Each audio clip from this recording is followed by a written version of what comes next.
Salam dostlar, yaxshimsizlar? Uymilik dostlar, Rozi Saud yana uyga keldi. Begene yaxshi o'ringa keldim. 16 yil uymilik qildim dostlar. 16 yillik kasbimni qadrlayman, ham suyman. Yana 16 yil uymilik tijoratni qilgan nasib qolsa, cho'qim yaxshi uylarni, a'zo uylarni tavsiya qilaman. Undan so'ng Shinxuanello. Bana ko'rikda 10 qayrilsangiz xalqaro cho'ng bozor yanida bozorga borsiz. Bu tarafga maqsangiz Nangoyer bog'cha do'stim, ha? Shinxuanello mana O'lobovaning qor binosidan 9-qavatdan 118 kvadrat pechet bizlarga uyga keldim. Uy bahosini Fangdongda o'tirib savdo qilsizman. Fangdong bilan o'tirib savdo qila oladigan uylarni davomli to'rg'ish qilyapman.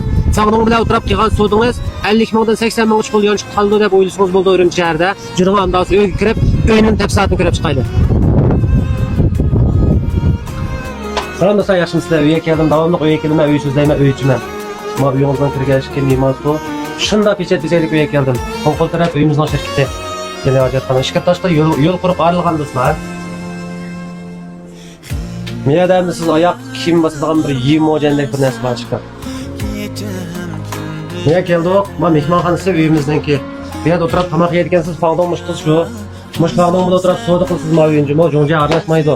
Biz faqat teshuqat chiqarib turamiz. Yaxshi savdo qila olasiz. Niye keling? Ma mehmonxona. Hem bu uyning yadroliq o'rni bo'lsa, Shinxuanello O'loba villasi, O'lobaning tupi. Bu yerda ma uyga kun tushib, ma parda to'sanmay, ma qor yaltiroq chopib ketib derazaga do'stlar. Yo'l bo'yi. Mana mehmonxonasi shunda ozoda, shunda kengir kelgan havo yaxshi, ma tamoq yeydigan yeri. Ma uyning loyihasi yaxshi juma. Ma yoq keldi do'stlar. Ma birinchi bolalar qippaga yotoq keldi, chang shakllangan bir yerdan ma ishkoflari, ma umma qizimizning shu yerda o'rganish qildik-a. Yaxshi shaxsiyatiga. Hem bu yerga kelsak, ma turmushdagi asos qulaylik yotog'i ekan. Hem bu yoqqa kelsak, miyada yana bir yotog'i bor ekan. Demak, bu bilim makoni ekan, ma uy uchun bilim o'rganadigan kitob material besilib ketib tonnalar. Demak, ma uyning situatsiyasi nurg'un kitobsiz qoldi ekan.